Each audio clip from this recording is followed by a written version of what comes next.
Welcome to Friday's PYP! Animal Life Cycles Part 3. Your target today says, I can describe the life cycle of animals. I will show this by completing a human and animal life cycle diagram. You're going to watch the video, you're going to read along with me, and then there's a question. Some of the questions are more silly than others, but I want you to answer them all. Watch the video, read along, question. Video, read along, question. Video, read along, question. Video, read along, question. Now it's time for your assignment.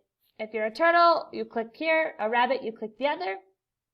It brings you to Seesaw today instead of Google Classroom.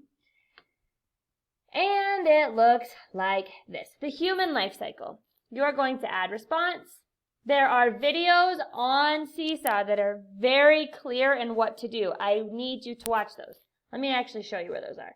So right here, you're going to play the instructions. You can also click right here, and it brings you to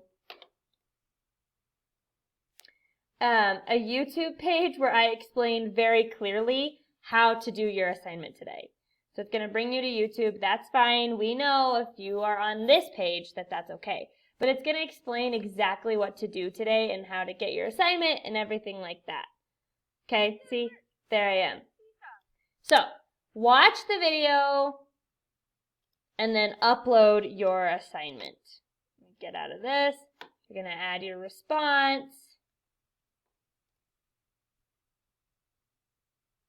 And this is what it looks like. So obviously you're going to use your selector tool to drag the pictures where they go.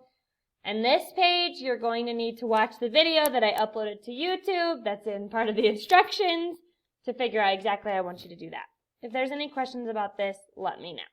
Push the green check mark when you're done, and you're good to go for today. Good luck!